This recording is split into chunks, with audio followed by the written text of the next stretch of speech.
tapi tetep baik cak pamarentahan anak ulah sok sambarangan saiman-imana ulah sok sambarangan haju nuduh bahwa ieu soleh teh nabi Allah nuduh bahwa soleh teh ieu rasul Allah ulah sambarangan kami ieu lain jelema sambarangan kami adalah tokoh kami adalah penggede kami pembesar kami pemuka-pemuka di negara.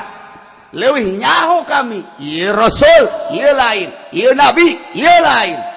Ieu sugih, ieu henteu. Ieu gagah, ieu henteu. Kami ngebogaan peneliti-peneliti. Ulah sok sabarangan ieu negara, ieu kami, ieu penggede-penggedena. Maneh masa kadar rakyat ulah diboboda ku si soleh. Teuh sambarangan. Eta mah onta nu kos kitu onta sihir tamu. Ulah sok percaya ka sihir.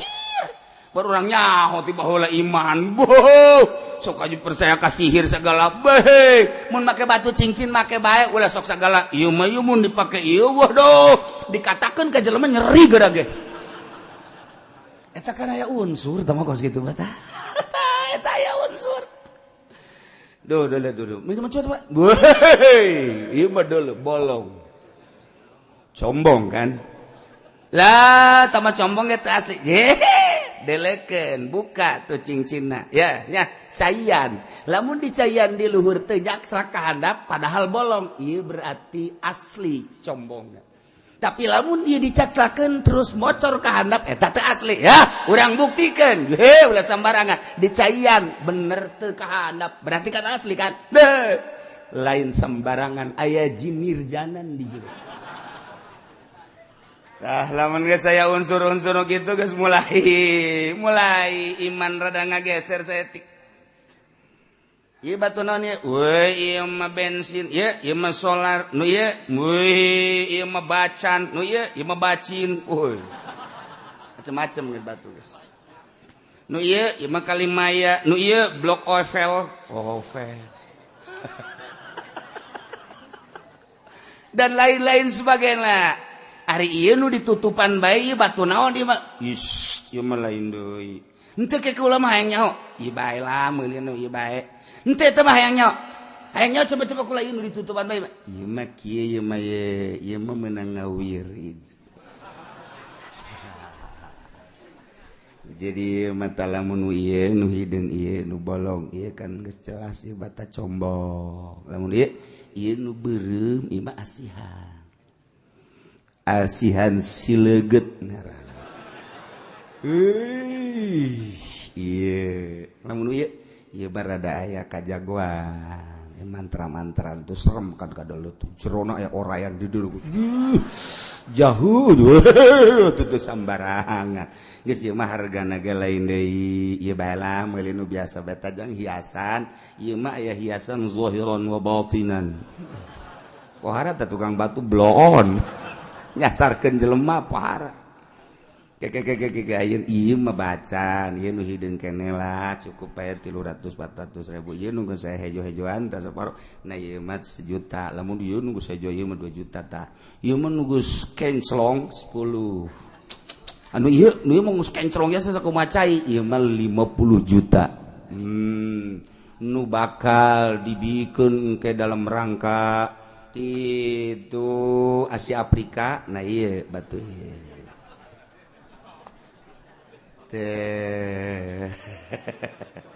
tetapi lamun ieu mah tah lain deui mah hargana emang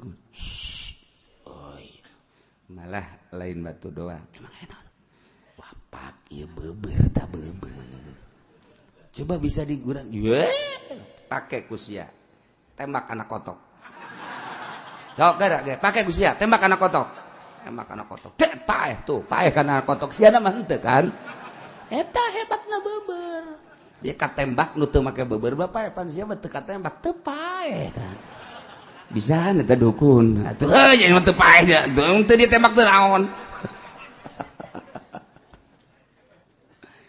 Geus mulai ku ari makan mistik-mistikan. Ajo percaya orang Indonesia makan kanu kararitu teh aduh ajo dibeli kunyana nu biasana batu teh harga nangan saukur 50 100 beladi tuna 500 malah 1 juta batu biasa eta mah lain deui hargana jadi 100 juta nu ieu 200 juta bahkan aya 1 miliar segala rupa lantaran ieu mah anti tembak aya anti cukur aya di dinya teh anti marah nu kolot aya macem-macem asal marah nu kolot coba ge ketrokeun ka huluna cager ge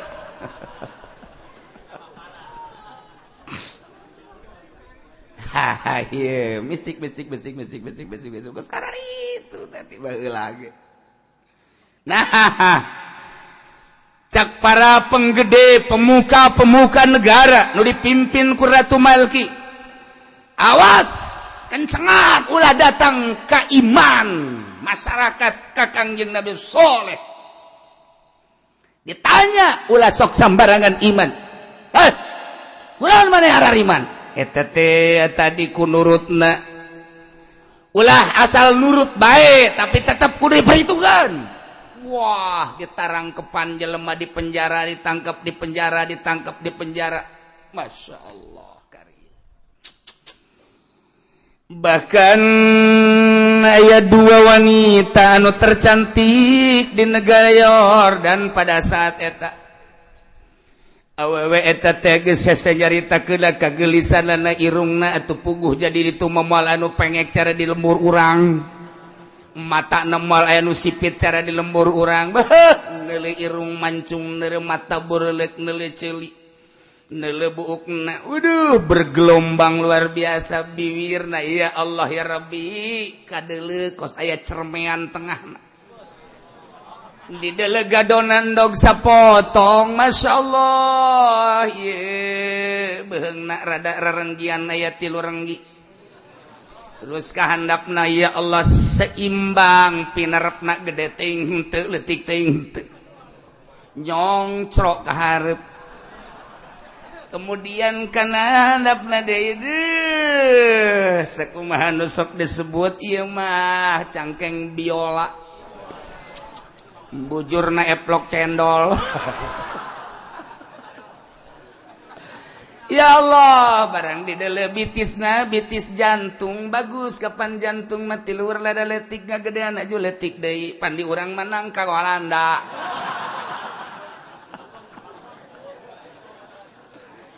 barang di dalam terus karamona lalanci prapi geus pantes lamun dipakean gengge kelencering kencing dedele ku urang atuh pantes tah masuk ku kos kitu memakai gengge ke kelenceringan lantaran neros bagus tapi di lembur mah pake gengge bareng di dalam ya Allah jeung kastrol 12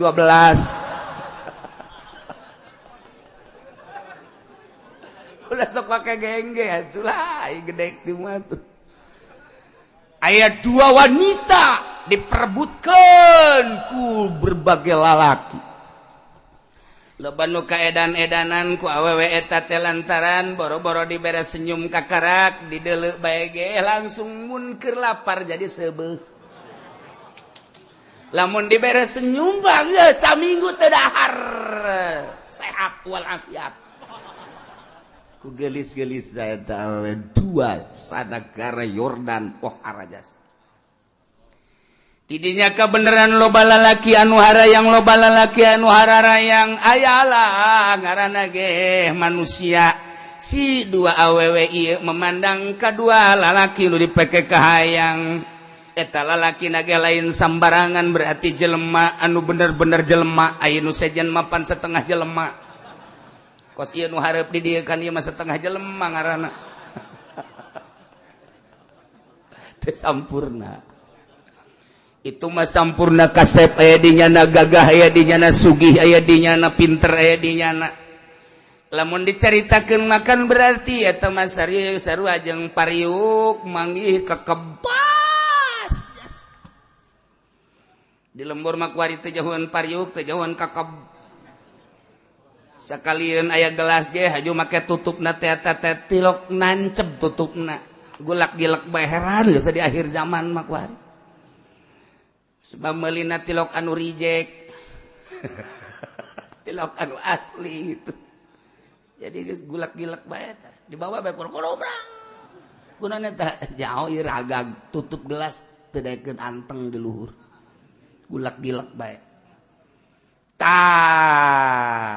panggillah ku Ratu Malki lantaran masih keluarga di keraton. Hei dulur kaula ulah sok dimumurah boga gelis lantaran ieu di nagara teh kabeh hayang mangmenangkeun ka mana berbagai kalangan teges datang ka kaula hayang meminang maneh mangpang meungpeung maneh kuari eukeun diperebutkeun kuari kieu bae pokona mah eta lalaki saha bae anu resep ka maneh jangjikeun kuari terutama anu maneh geus main mata jeung lalaki anu kumaneh dipake kahayang nah jadikan satu kesempatan kami daek dipinang kami daek dikawin kami daek dibawa ka mana bae siap untuk melayani suami catatan siap henteu ngabuluh onta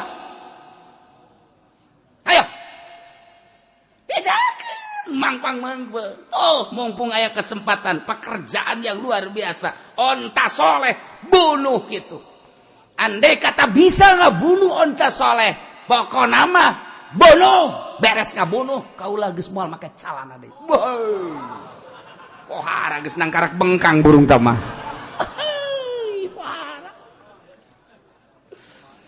orenganan perpolitikan orenganan lain ti kuari beti baheula ge ngagunakeun perempuan ngagunakeun cewek dan wanita teh terus komo zaman ayeuna atuh lamun urang ningali di urusan cia urang lamun ningali KGB boh eta teh anu geus sulit pake lah wanita lamun geus ieu sulit make wanita kabeh nagara teh nagara seperti kos gitu pakai cumbuan wanita lamun aya jelema gagah luar biasa hebat teu kapalang geus ku ieu geus ku itu teu bisa didatangan ku wanita sakali ingin kenalan 2 kali mulai 3 kali menusuk hati kabelah dituna terus garana ge awewe hayang dituturkeun gilak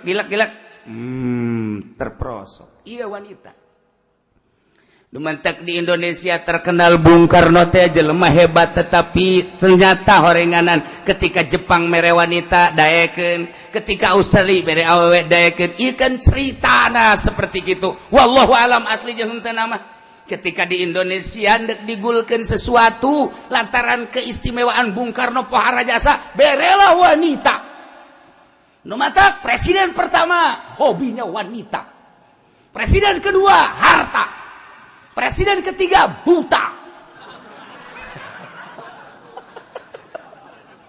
keur cerita tata kabeh teh eta geus kos kitu jeung Gus Dur ieu nu ngomongna ge nah dijieunkeun kangkah eta awewe teh dijieunkeun eupan eta awewe teh maka dilaksanakeun ku 2 wanita tercantik di negara tersebut terutama kakak kasihna manehna nu selalu merindukeun ka manehanana kanda tercinta saya ini adalah seorang wanita yang dicintai oleh Kanda dan Kanda pun mencintai saya. Seakan negara ini, dunia ini milik kita berdua. Jangan diragukan lagi tentang cinta saya kepada Kanda. Belahlah dadaku di dadaku ada kumismu. Pahara eta mondar tama. Selain daripada kumis ada hunungmu. Pohara. Di samping ada kumis dan ada hunung, ada caling. Caling-caling aya tadi. Wah, itu. Nah, lantas mau apa? Kalau Kanda ingin melestarikan cinta kita, mulai dari sejak dibangun cinta kita sampai ke liang lahat, bahkan kita lanjutkan sampai neraka jahanam nanti. Bau, pohara. Main cinta pohara mah. Supaya cinta kita tetap utuh, maukah Kanda menuruti keinginan saya? Lalaki atuh dikitukeun. Pokoknya mau apa? Andai kata ada di atas gunung, gunung akan Kanda daki. Andai kata ada di lautan, lautan akan Kanda seberangi. Budak. Andai kata ada di hutan, hutan akan Kanda acak-acak. Oh, parah tahu eta. Cinta lain lalagaan, pokoknya demi cintrong. Senang saya mendengar ucapan Kanda. Yang jelas saya ada satu keinginan. Apa? Katakan. Andai kata ada yang merusak, sudah, diam. Kanda yang akan menghadapinya. Jangan pun besar, kecil, Kanda sanggup. Dibalikin kau ngomong. Tenang. Membutuhkan harga di Kanda, harta ada. Membutuhkan tenaga Kanda ini termasuk jagoan. Membutuhkan wawasan Kanda termasuk sarjana yang luar biasa. Apa sekarang yang dibutuhkan? Katakan cepat. Jangan sampai memanas dan memarah. Kanda ini tanggung sejuk memandang bibirmu. Waduh. Padahal terik matahari, tetapi ketika memandang wajahmu, Masya Allah, tanpa harus ada tenda dan payung sudah terasa sejuk luar biasa. Pokoknya Kanda ini sudah menguji kecantikan di situ.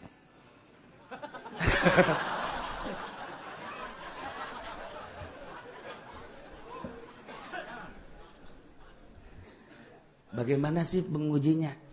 Kanda dari rumah dahaga, sengaja tidak minum di terik matahari yang panas. Begitu Kanda sampai dengan Dinda kemudian langsung selamat, itu dahaga lenyap.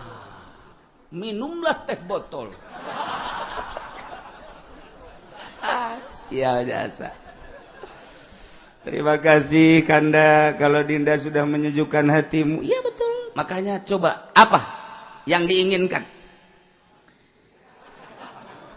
Tidak lain saya hanya berjanji untuk mengutuhkan cinta kita. Betul.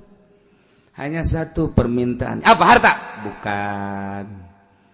Jabatan? Bukan. Kekuatan? Bukan. Lantas apa tuh? Cepat. Karena sudah tidak sabar lagi. Aduh, parah jas. Satu yang saya inginkan. Apa? Kedamaian negara. Kedamaian negara yang saya inginkan supaya masyarakat ini tentram, damai. Seperti sedia kala. Sekarang kan sedang kacau. Gara-gara ada Soleh yang mengaku Nabi, mengaku Rasul. Kemudian beliau membawa mukjizat, ialah onta yang keluar dari batu permintaan masyarakat, permintaan umat. Kemudian langsung beranak dan anaknya pun besar seperti itu ibunya. Maka untuk mengembalikan ketentraman masyarakat di negara yang kita cintai ini, satu permintaannya itu saja, bunuhlah onta Soleh. Siap membunuh? Jangan diragukan cinta saya. Andai kata tidak siap, jangan harap saya bisa berdampingan dengan Kanda. Masih banyak orang lain yang lebih gagah, lebih ganteng, lebih cakep, lebih kaya. Lalaki atuh dikitukeun.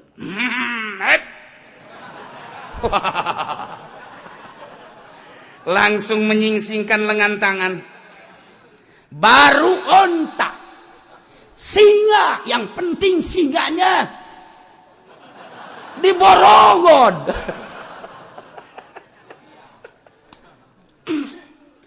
Kalau memang itu keinginan Dinda, Kanda akan mengusahakan sekuat tenaga. Andai kata Kanda siap untuk membunuh, Kanda langsung. Andai kata tidak siap, karena onta bukan sembarangan onta. Onta ini besarnya, lebarnya, tingginya tidak seperti onta biasa. Tetap Kanda akan mengkondisikan, Kanda yang bayar. waduh nu hiji deui ge sarua awewe nu hiji deui seperti kos kitu permintaanna hanya untuk membunuh onta.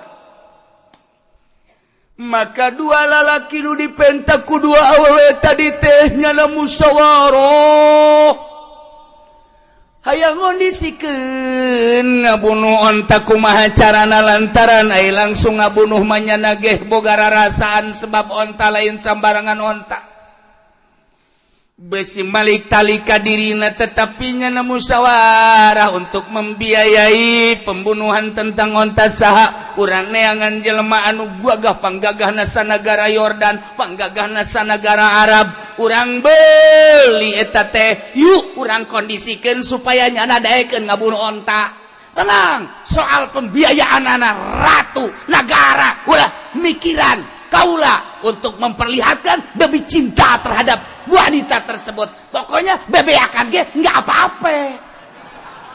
Ayo campur ke Jakarta-Jakartaan tuh budak. Jadi mengkonon itu wong itu.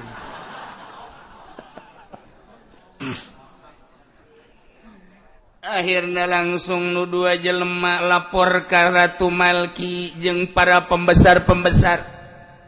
Sebab cintana terketahui oleh ratu, bahkan ratulah nu ngondisikeun wawasan seperti eta. Kuarinya geus ngucapkeun di hareupeun para penggawa, para pembesar, para pemuka negara bahwa nyana siap untuk membunuh anda pun nanti yang membunuhnya mah yang membunuhnya siapa entah siapa, yang penting terjadilah pembunuhan terhadap onta. Watu sumingrah Ratu Malki bunga amar wata sutarek aya nu ngondisikeun pembunuhan tentang onta Kangjeng Nabi Soleh. Padahal mah di jero hatena mah kabeh ge baik ratu maupun para penggawa, para pembesar-pembesar ge eta teh jero hatena mah iman ka Kangjeng Nabi Soleh, percaya bahwa eta teh onta sebagai mukjizat, sebagai wahyu. Ngan kulantaran deuleu jelema berduyun-duyun iman nyana ngarasa ditinggalkeun timbul hasud. Iyalah berangkat tina hasud berani menanggung resiko. Eta teh akan baheula datang ka kuari ge kitu bae lamun aya jelema anyar magahan ngaji kemudian didengekeun kiai kolot lain nambahan ibadah hasud. Jawara anu tadina leuwih ti heula ayalah anak muda ka jawara anana hebat tangkas lan luar biasa cekatan. Jawara nu ti heula teh lain haju nuturkeun endahan hasud. Kitu keneh politisi. Lamun aya anu cemerlang otakna brilian di negara teh jangan mamurkeun negara. Ieu politisi anu ti heula anu ngarasa tersaingi jeung eleh baik di partai di organisasi mulai lain nuturkeun hasud kitu bae eta mah salilana. Hasud kuari ge lamun henteu hasud mah partai ieu jeung partai ieu, organisasi ieu jeung organisasi ieu sesuai jeung ADART na untuk membangun negara atuh jamual kieu ieu teh timbul ti hasud manya si eta budak anyar kudu ti heula. Maknya si eta je budak kamari ieu maknya si eta satungtung aya aing mah pokona mah aing bae heulanan tina berpikir seperti eta lah negara mandeg. Okos di sebuah pondok pesantren teh bapana maot kemudian ayalah anak-anakna jeung mamang-mamangna jeung uwa-uwana bahkan aya uwa sagala uwa-uwa. Eta teh kapan aing ngamajukeun pondok pesantren mah saha anu mampu, saha anu ilmiahna tinggi, ibadahna mantep, eta nu kudu dijadikeun pamimpin pondok pesantren. Sebab pondok pesantren mah urusanna kan urusan ruhani. Ilmu aya di nyana, wawasan aya di nyana, ibadah aya di nyana, kadenten budak nyana lah teu dihareup. Kan kuduna mah kos kitu ieu mah henteu. Cek mamangna abah sia eueuh kan aing teh adi abah sia. Sia ulah wakasok teterlengan satungtung aya aing keneh mah ieu mimbar geus dikontrak ku emang. Lamun aya nanaon ku laporan heula ka emang seakan-akan emang ieu teh nu jadi rajana kan kabet ilmu kurang wawasan eueuh dituturkeun ngagibeg percis namun dibahasakeun mah kos Quran butut kumaha Quran butut ditincak ieu mah Quran dicekel dibaca geus eueuh hurupan kurang diantepkeun atuh teu maju-maju tah eta lamun aya si Mang si Uwa anu kos kitu eta teh ngaranna Quran butut ditajong Quran dicekel kudu boga wudu dibaca teu kabaca ieu mimbar kunyana dikeukehan bae duit kenceleng masjid ge kuncina kunyana teu nyaho sabaraha-sabarahana leg-leg ku sia Mang eta kenceleng ulah duitna bae eta jeung kunci-kuncina leg-leg ileg tah ieu teu maju pondok pesantren lamun kos kitu dinasti ulah sok dinasti-dinastian sia mah minantu ulah sok mieu campur urusan ieu sebab sia mah eueuh radenan ieu aing raden mah kudu kawin ge jeung ratu deui teu meunang sambarangan pan aing mah tu bagus entus aing mah entus teu meunang sambarangan padahal kamampuan eueuh ka bisa eueuh hayang di raden-raden hayang di entus-entus eta lah watek ti baheula ieu ge ratu mal kita iman sebenarnya mah teuleukna ka Kangjeng Nabi Saleh tapi kahalangan ku egona kitu keneh pemuka pemimpin jeung para penggawa teh iman percaya malah nyana kapan anu menta ka Kangjeng Nabi Saleh tetapi kulantaran aya ego istikbar ngaranna takabur manya aing kudu iman ka nyana manya aing kudu tinggalkeun kok jelema ngaluturkeun saleh sih aing ditinggalkeun ieu kamangpatan dunia keagungan teh nu kamari ka aing kuari bakal kasih saleh awas ya ulah sambat ka dia dipuluh ku aing jeung si saleh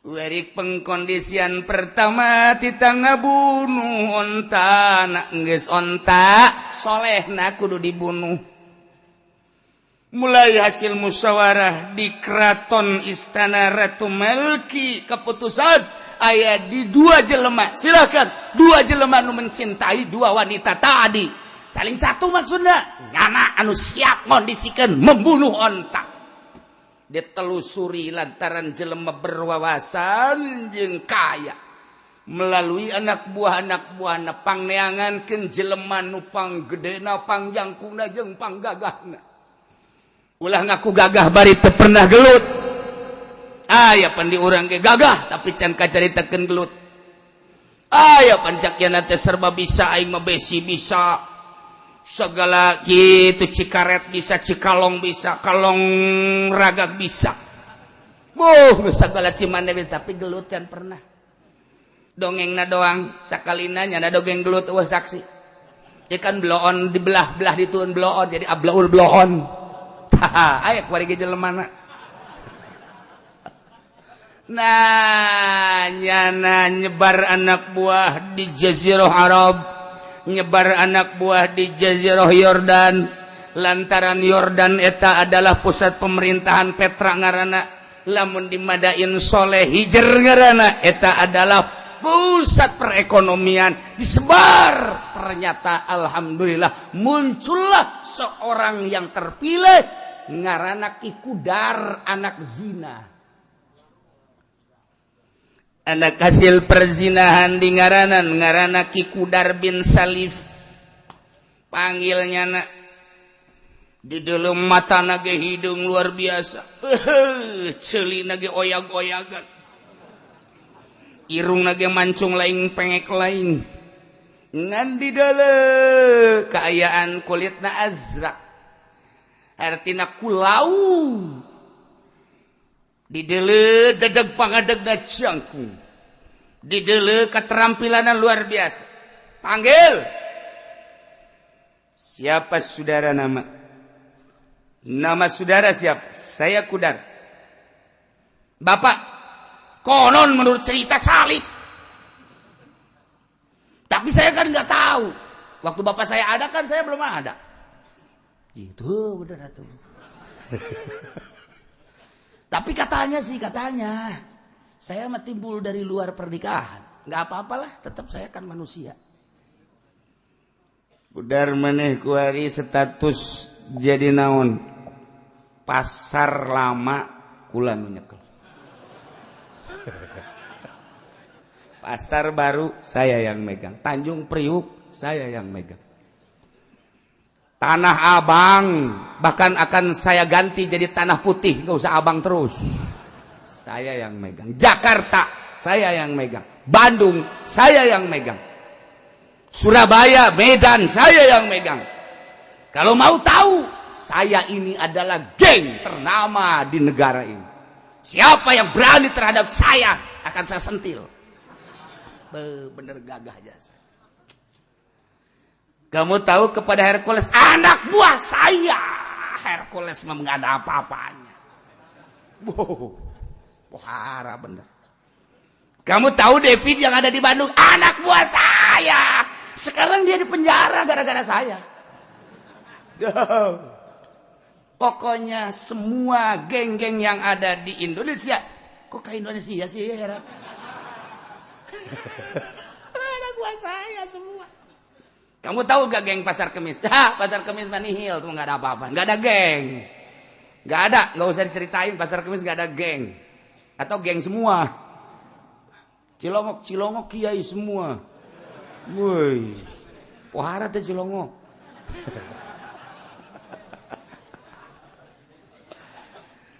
Kudar, ada apa saya dipanggil ke sini?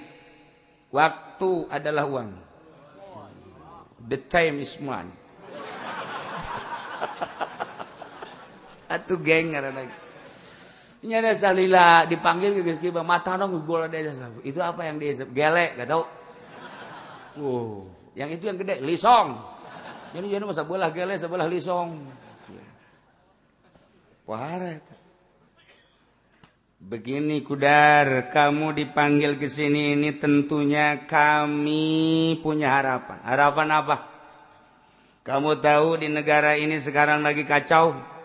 Saya tidak pernah melu. Siapa bahasa pakai melu? Itu bahasa geng. Saya mah tidak pernah melu terhadap negara, politikus, ekonom. Yang penting orang itu setor sama saya. Geng-geng yang ada di kota-kota besar yang penting setor sama saya. Negara pun harus setor sama saya. Nggak tahu bahwa saya ini adalah pimpinan di negara ini. Negara pun akan saya acak-acak kalau tidak setor sama saya. Lihat tuh, ini apa nih? Wih, tato, makanya ini tato singa. Yang ini tato, dilihat kebo yang ini. Ntar digadil lu makbo lu. Pohara, pinuh ku tato. Eta geng ngaran. Aya geng sholat, tepantes geng sholat.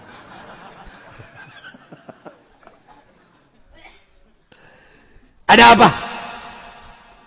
Begini Kudar, negara sedang kacau sekarang karena ada Nabi Soleh mengaku Nabi, mengaku Rasul. Dengar kamu, ada si hiliwir-hiliwir mah. Blon ya saya, geng, budak. Sakumaha, yang di Bandung, kayak hiliwir-hiliwir segala. Ada anak buah saya pernah laporan sama saya. Selama tidak mengganggu, maka saya pun tidak akan mengganggu.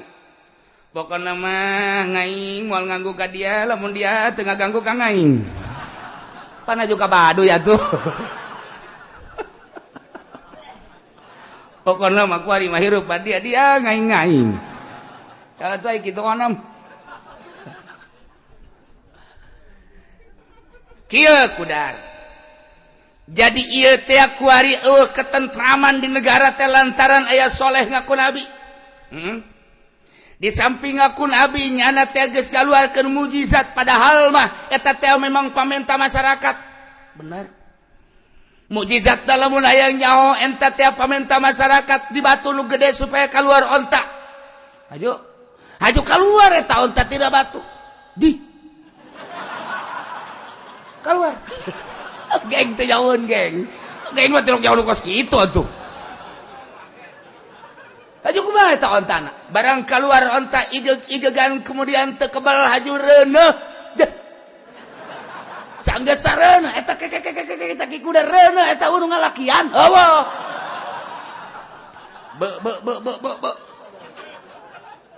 Aing mah anak zina aya bapaan cak dia. Iya bawa. Aja ke situ. Geus kitu terus reuneuh harita keneh nyana terus ngajuru gede nyaruaan anak lah harita keneh ka indungna. Di model cak keneh. Da aing ge can pernah nyaho nu kos kieu mah. Di mana eta ontana ha? Justru mana dipanggil ka dieu teh Kudar. Jelema teh ieu teh arar iman ka soleh ngaku nabi ngaku rasul lantaran boga mujizat onta. Ta ieu teh kacau ku ari di negara masyarakat bageus hampir kabeh iman. Iman teh pindah pangerannya nama. Tadina ti patung kemudian ku ari pangeran teh Allah. Ai pangeran onam cak Kudar jaing mah teu boga pangeran. Ulah diperebutkeun pangeran mah cak. Aing mah pokoknya setor we ka aing mah. Sial ta geng. Aduh, ampun. Paegan ku ari eta kos kitu geng gorenganan ieu turunan Ki Kudar tah budak tah. Mun aya di lembur urang di pasar, mun aya di pengkolan anu minta uang jago eta berarti aya tetesan si Kudar kajeun hukum. Tah iya mah kieu bae Kudar teh mah urusan pangeran mah urusan maneh teh mah boga deukeun teu sabodo maneh.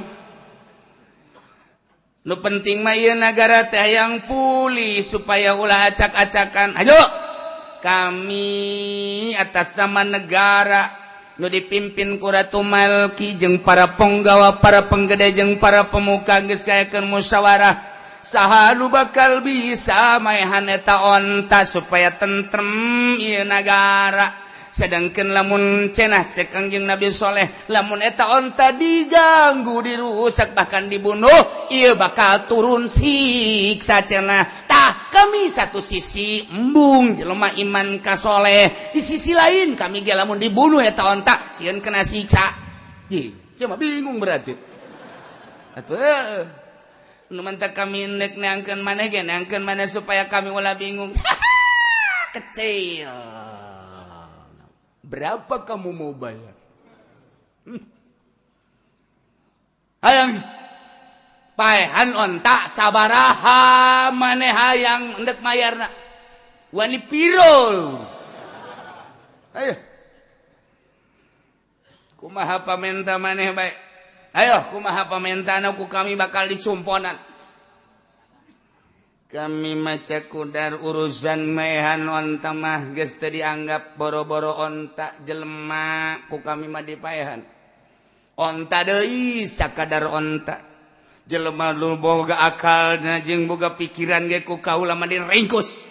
Saha nu wani nandingan ka Kudar? Hei, tidak ada. Kuari maki bae urusan maehan onta serahkeun ka kaula. Cuman kula sadiakeun 100 wanita. Yang kedua, saya kasih kewenangan di negara untuk supaya bagaimana keinginan saya. Adapun negara cekel kuno hayang jadi ratu, jadi raja. Adapun hayang jadi pemerintahan silakan, tetapi ulah sok ngaganggu-ganggu ka kahayang kaula, kumaha kaula bae. Lamun eta dicumponan siap kula maehan eta onta. Beuh kahayangna lain lalaga. Dimusyawarahkeunlah jeung para penggawa.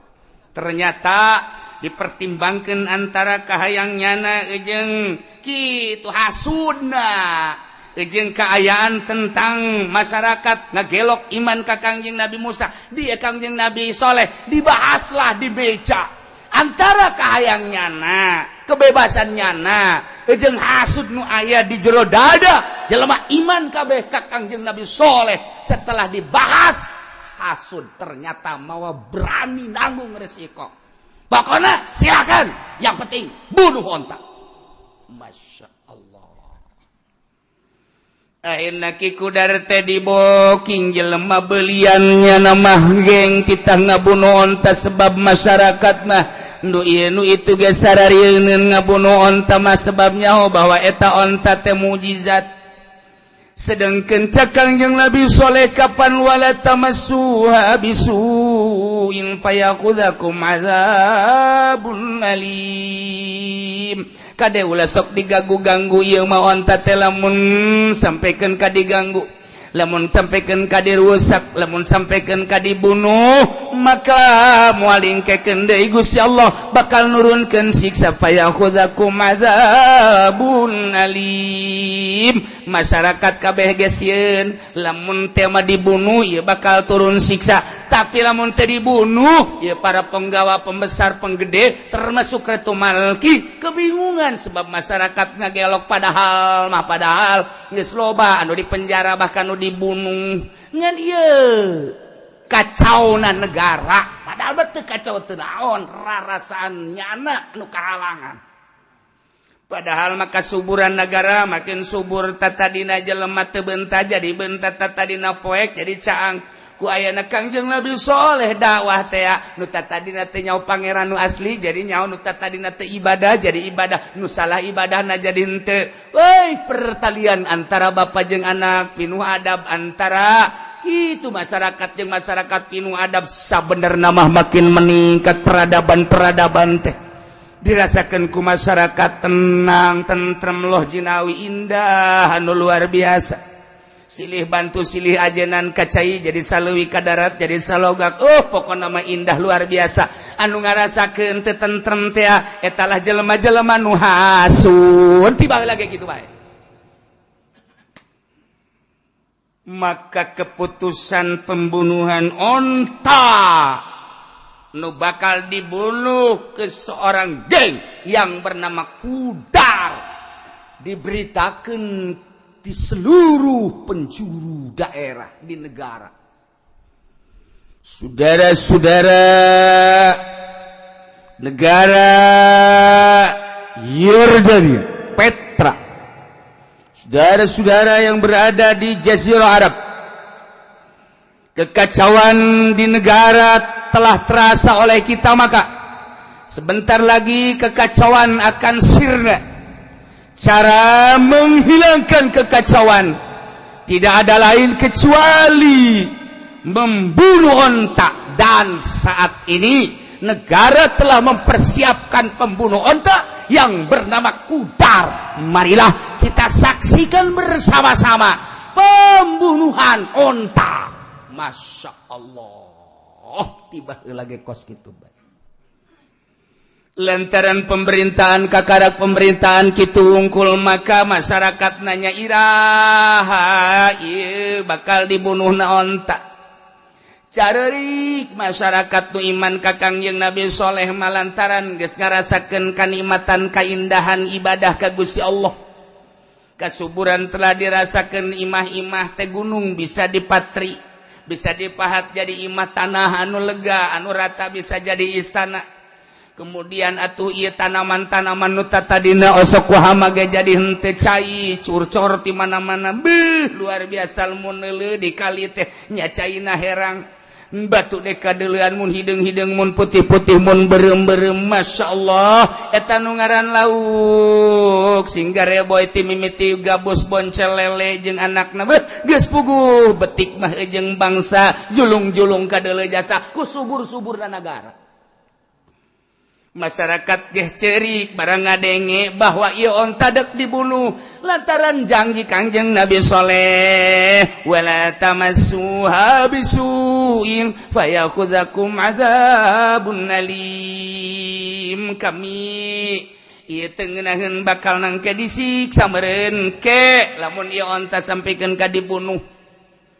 Ditanyaan heula jelema nu di penjara jeung di kampung teh antara iman jeung henteu, lamun iman bunuh, mun teu iman kakarak salamet ambu-ambu.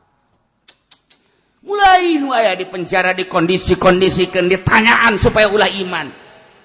Lantaran kapaeh masieun sebagian besar balik deui nyana daripada dibunuh, urang kuari mah kaluar iman nati Kangjeng Nabi saleh alaihi salam balik deui ka pangeran aslina. Ya Allah, maha kawasa Allah.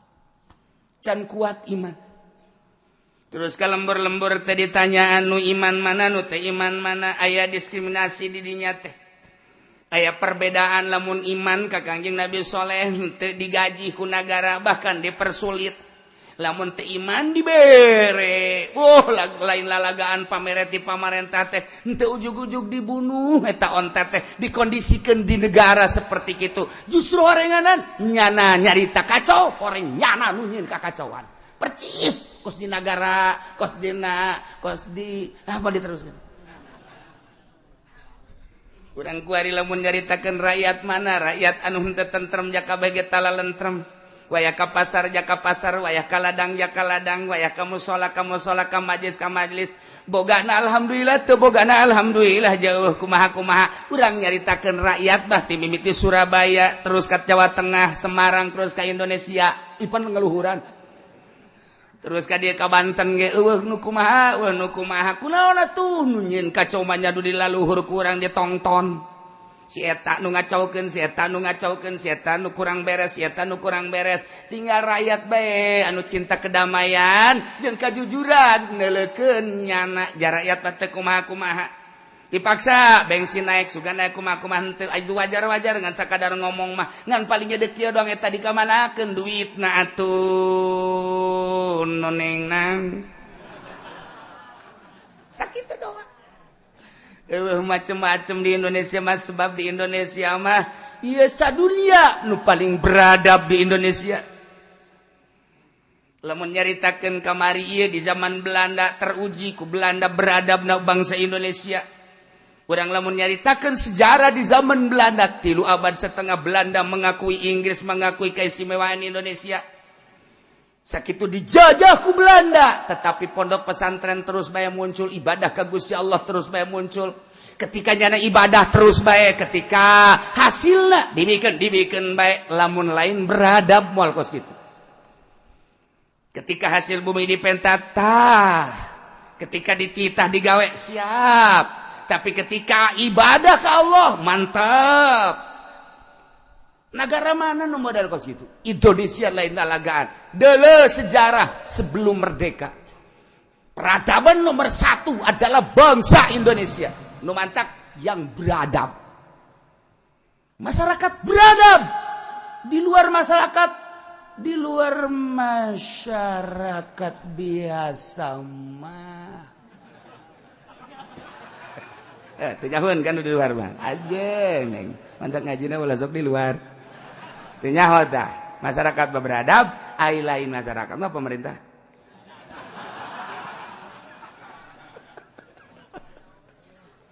Pancasila tinggal Pancasila aja masyarakat tentrem bae masyaallah karim kumaha katentremanana boga duit meuli teu boga duit ngeririt ka teuing haram ge teu boga duit sama sekali maling masalah dianggap masalah gujana.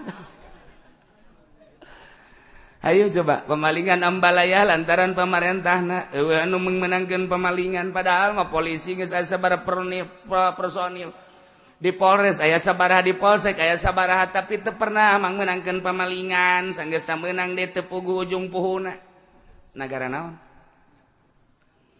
ketika aya anu mabok dikondisikeun kapan ku pemerintah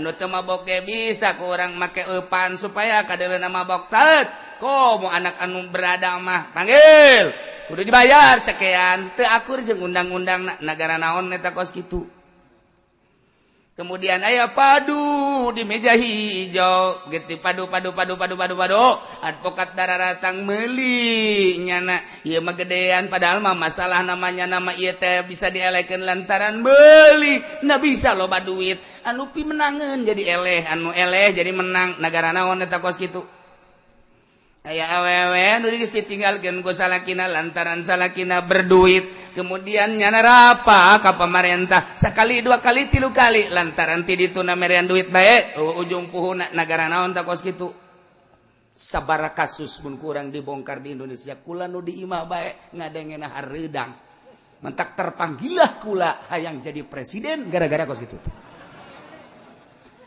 presiden di mana cenah kiai ke aing neangan ijazahna mana kalah ijazah SD na ge eueuh udah jadi presiden kumaha ieu masa kadar caritaan kos kitu tapi kunaon tah sakitu geus ambalayahna di Indonesia tentrem lamun lain Indonesia kacau tapi tentrem lain lalagan Masya Allah wayah ka pasar wayah ka ladang ditangkep panggis bae ditangkep antepkeun bae lah hartina antepkeun urang urusan ai bisa atuh ka urusan ai henteu bari nyadeng-nyadeng geus dijebri spesial ta polisi goblok ta polisi sial ta polisi goblok ta polisi nu mantek mangpaatna polisi mah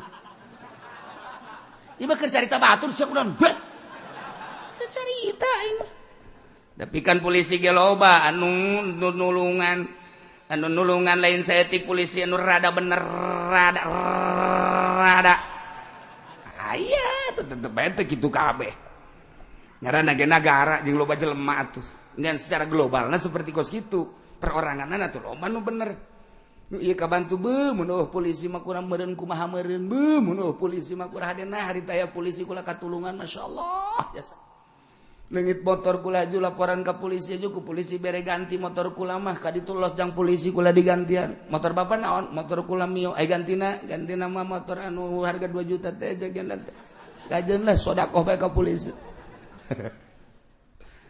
nah tentrem lain Indonesia geus kacau geus sabaraha kali dikacaukeun di Indonesia teh supaya kacau tapi tetep ieu beradab lamun ngabahas tentang peradaban Indonesia Masya Allah kuari gaya musyawarah para gaib khusus para Pancasilais anu nyana geus ditinggalkeun ku para politikus nu ayeuna politisi nu ayeuna Bung Karno mimpin musyawarah di dinya teh ieu teh Pancasila dek dikumahakeun geus mulai sababaraha kiai di Jawa Timur, Jawa Tengah, Jawa naon kitu ngaranna Jawa Barat, termasuk di Banten. Ieu kiai-kiai anu khususon ilaruhi.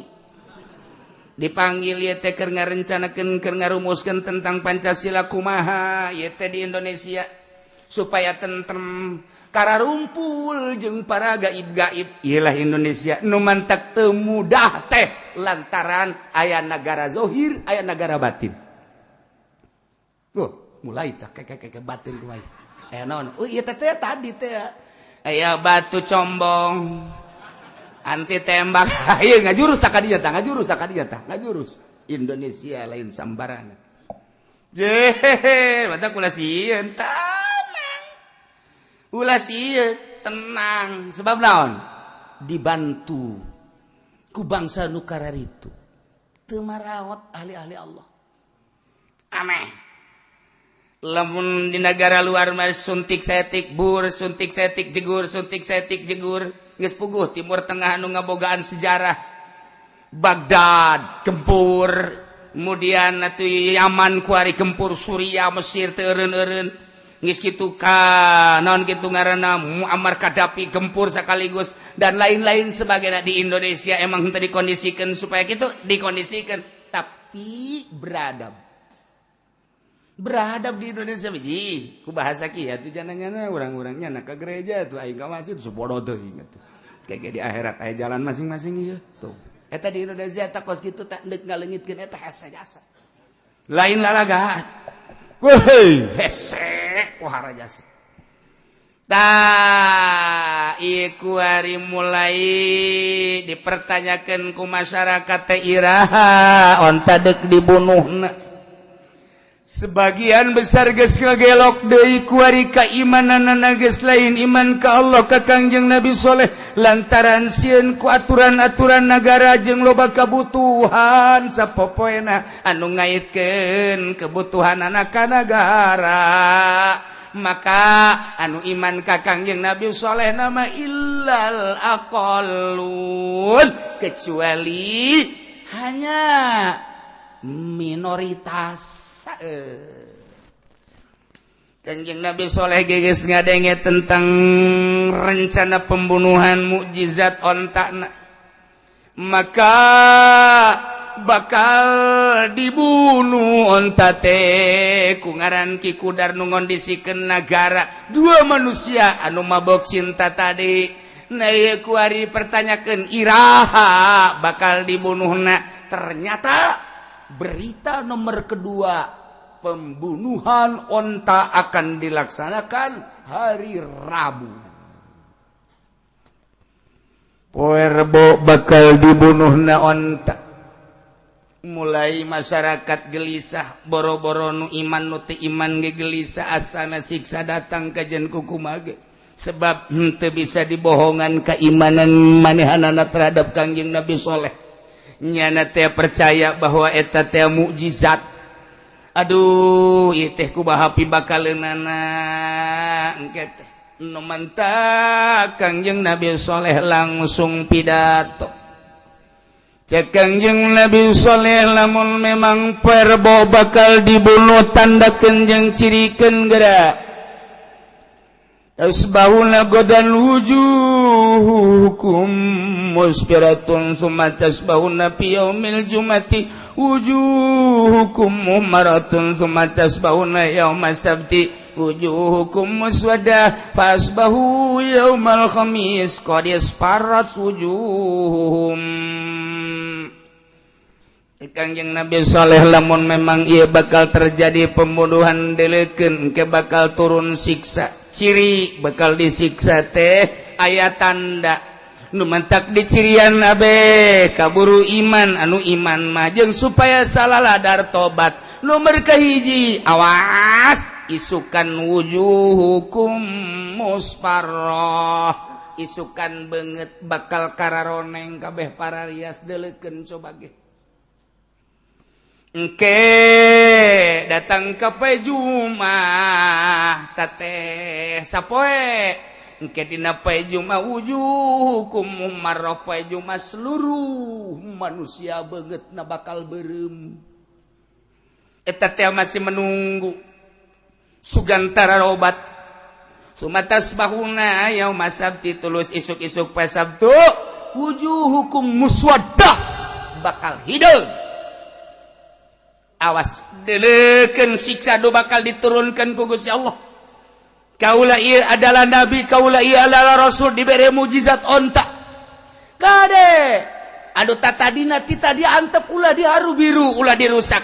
Lamun terjadi perusakan, awas diancam, siksa bakal datang.